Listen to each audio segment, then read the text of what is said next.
Conversé esta tarde con el consultor jurídico de la Cancillería, Alejandro Celorio. Esto me dijo. ¿Cómo se le ha atendido a esta situación que ya escaló en términos legales?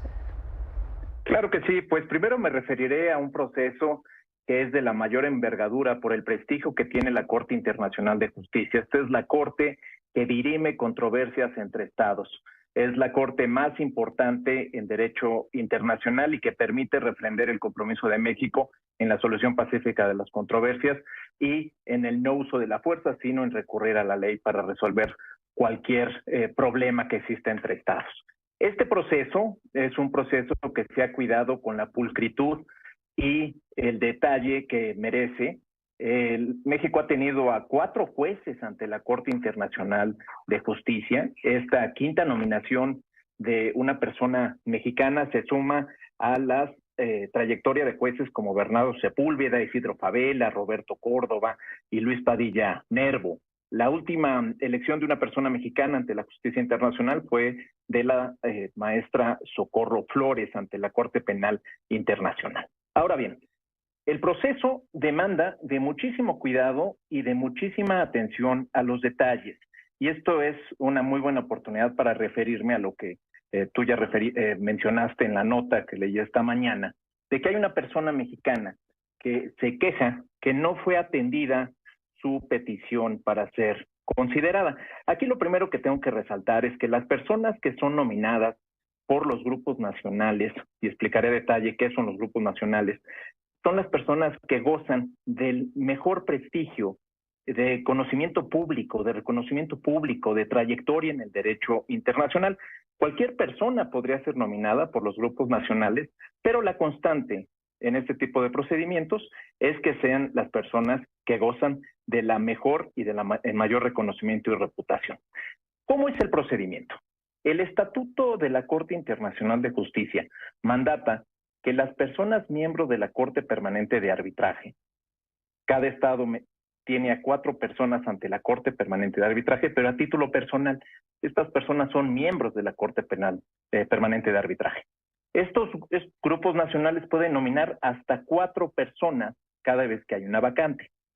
El conocimiento de que va a haber vacantes en la Corte Internacional de Justicia es de dominio público, porque los periodos son de 9 años y se dan vacantes cuando fallece uno de los jueces o cuando se vence el periodo. Sabíamos, las personas que seguimos el derecho internacional, las personas que manifiestan que son expertas en derecho internacional, que habría elecciones para jueces de la Corte Internacional de Justicia en el año 2023. No obstante, a diferencia del candidato ahora mexicano, el doctor Juan Manuel Gómez Robledo, la persona quejosa nunca se acercó a mi oficina. Tengo yo un intercambio por correos electrónicos donde cuando lo invito a platicar sobre el tema de la Corte Internacional de Justicia, esto tendrá unos 2 años, me responde diciendo, no le veo mayor interés o razón para reunirme con usted. Entonces, lo que trato de expresar es que teniendo toda la capacidad para acercarse a la Cancillería en tiempo y forma, al Grupo Nacional, no lo hizo. Y ahora esta persona busca recurrir a la justicia para establecerle una obligación al Grupo Nacional cuando el Grupo Nacional no forma parte del gobierno. Y me voy a detener unos cuantos segundos en esto. Es importante la acotación, porque entonces no es parte de la Cancillería, el Grupo Nacional, sino que forma parte de la Corte Internacional de Justicia para promover o para evaluar las candidaturas. Así es, son 2 temas muy importantes a considerar. Uno, que el Estatuto de la Corte Internacional de Justicia recomienda que los grupos nacionales consulten a su sociedad jurídica nacional. Recomienda, no obliga. Y el Grupo Nacional lo hizo y nomina al doctor Gómez Robledo, a la candidata de los Estados Unidos, Sarah Cleveland, y a la candidata australiana, y recientemente nominaron a un candidato sudafricano.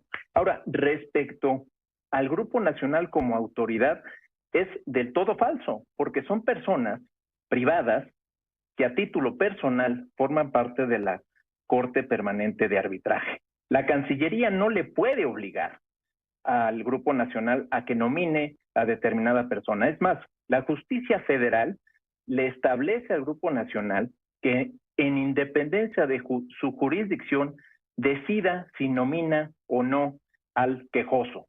en este asunto. Y por el perfil del quejoso ante el perfil de otros candidatos que pueden ocupar una vacante en la Corte Internacional de Justicia, el Grupo Nacional, como se nos fue informado y nosotros lo transmitimos a Naciones Unidas, pues el perfil que se eligió fue un perfil de una persona que tiene mucho mayor conocimiento en el derecho internacional, miembro de la Corte, de la Comisión de Derecho Internacional, con una reputación intachable en la materia. De aquí lo que me explicas, yo podría intuir entonces que no hay un acto de autoridad el cual sea reclamable. Es lo que está reclamando el quejoso, que hubo un acto de autoridad en su contra, pero tú me dices, pues esta no es una autoridad, este Grupo Nacional no pertenece al gobierno. Y eso lo estamos, efectivamente, eso lo estamos dirimiendo actualmente en el juicio de amparo, que no ha finalizado. La audiencia constitucional se llevará a cabo el 15 de julio y la Cancillería seguirá sosteniendo que el Grupo Nacional, por su misma naturaleza privada y de dependencia que forma parte de la Corte Permanente de Arbitraje, no puede ser considerada una autoridad. Pero más allá de ello, me gustaría solo resaltar que es una cuestión de elección de los mejores perfiles, porque hay un señalamiento que me parece que es gravísimo. Hablar de nepotismo, hablar de falta de capacidad o de un perfil inadecuado de los miembros del Grupo Nacional. Y me atrevo a hablar por ellos porque son personas de larga trayectoria que han trabajado por el país y por los intereses de México y de los mexicanos con una reputación intachable. Estas personas se basan en el perfil de las personas candidatas y de manera constante en las 3 elecciones que a mí me ha tocado conocer en coordinación con el Grupo Nacional, han propuesto a los mejores perfiles de mujeres y hombres que pueden participar en la Corte Internacional de Justicia. ¿No había necesidad de que se excusara uno de los 4 miembros por ser hermano del candidato, del que están postulando? No legalmente, porque el estatuto de la Corte no establece una limitante, empezando por ahí. Segundo, cuando se presentó la nominación del actual candidato de nacionalidad mexicana, Naciones Unidas menciona que se cumplieron todos los requisitos. De ninguna manera hizo un señalamiento o un cuestionamiento de por qué un familiar consanguíneo, su hermano, hubiera podido participar. Ahora, lo que yo sé de manera informal es que en las deliberaciones sobre la candidatura mexicana, el juez Gómez Robledo ante el Tribunal del Mar no participó en las deliberaciones, únicamente firmó la nominación. Aquí quiero resaltar el prestigio y las buenas formas de los miembros del Grupo Nacional. Son extraordinarios profesionales del derecho y no me parece que podrían exponer o quisieran exponer su prestigio por una nominación que independientemente del Grupo Nacional Mexicano iba a existir, porque el doctor Juan Manuel Gómez Robledo ha sido nominado por 9 países ya, además de México, por Estados Unidos, por Reino Unido, por España, por Australia. Entonces, independientemente de lo que hubiera hecho o no su hermano en el Grupo Nacional Mexicano, Juan Manuel Gómez Robledo sería hoy candidato ante la Corte Internacional de Justicia. Ahora, el caso de Pedro Salazar, que es reconocidísimo abogado, que estuvo en el Instituto de Investigaciones Jurídicas de la UNAM, pero es más especializado en el constitucionalista y no internacionalista. ¿Esto tampoco es una interrogante dentro de estos 4 integrantes del grupo? Tampoco lo es, Alejandro, porque la Corte Permanente de Arbitraje no establece un requisito de que las personas deban de ser expertas en derecho internacional. El Grupo Nacional, además de fungir como grupo para nominar a miembros de la Corte Internacional de Justicia, forman parte de un directorio de árbitros. Por eso son miembros de la Corte Permanente de Arbitraje.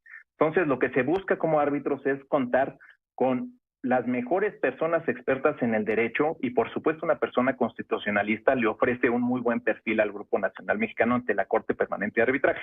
Y repito, cuando se presentó la nominación mexicana, que hace el Grupo Nacional Mexicano, Naciones Unidas de ninguna manera hizo un señalamiento de, bueno, pero Pedro Salazar no es experto en derecho internacional, entonces su candidatura no cumple con los requisitos. Al contrario, tenemos el acuse de recibo donde se menciona que la candidatura cumplió con todos los requisitos. Bien, entiendo en lo que le ordena o resuelve en la última suspensión, la suspensión definitiva del viernes, que todavía está abierto y me dices todavía estamos en ello, está, digamos, la Cancillería y la Consejería litigando el asunto. En la última suspensión que otorga al quejoso, pues lo que dice es que se le tome en cuenta, es decir, que se valore el perfil por parte del Grupo Nacional. Entiendo tal vez que la Cancillería no tiene la facultad de ordenarle al Grupo Nacional que lo haga, pero no es tan simple como eso, Alejandro, que escuchen a esta persona y que decidan si incluyen o no la candidatura. No debería ser así, tan sencillo. Efectivamente, y esto pudo haber sido mucho más sencillo si el quejoso desde hace 2 años se hubiera acercado al Grupo Nacional. Esto es algo que es una buena oportunidad para hacerlo del conocimiento público. La información de los miembros del Grupo Nacional y su información de contacto está en la página de la Corte Permanente de Arbitraje. El quejoso pudo, desde hace 2, 3 años, desde hace 10 años que pensó en ser candidato a una posición en la Corte Internacional de Justicia, mandarles una carta diciendo yo quiero. Pudo haberle enviado una carta al consultor jurídico desde hace años diciendo considérenme. No lo hizo. Pues ahí está la aclaración. Entonces, esto lo vinieron trabajando durante años atrás, es decir, no se decidió de un día para otro. Los perfiles se evaluaron como dice el estatuto. Este Grupo Nacional no depende de la Cancillería, no es parte del gobierno, sino que es independiente. Y el hecho de que el hermano del candidato esté ahí, pues no significa nepotismo, sino que los dos son capaces y pueden mantenerse, digamos, en paralelo la función de uno como evaluador y el otro como postulado. Efectivamente, yo le haría una invitación, si me permites, Alejandro, en tu foro, que se acerque a su servidor, a mi oficina. Hay otros espacios en el ámbito jurídico internacional que si el quejoso quiere participar, lo importante es levantar la mano en tiempo y forma y no buscar en un amparo lo que quizás se pudo haber logrado con un acercamiento de la manera más accesible posible. Pues ahí está la aclaración. Gracias, como siempre, Alejandro. Alejandro, un gusto. Buenas noches. Bien, está Alejandro Celorio, el consejero jurídico de la Secretaría de Relaciones Exteriores. Pausa.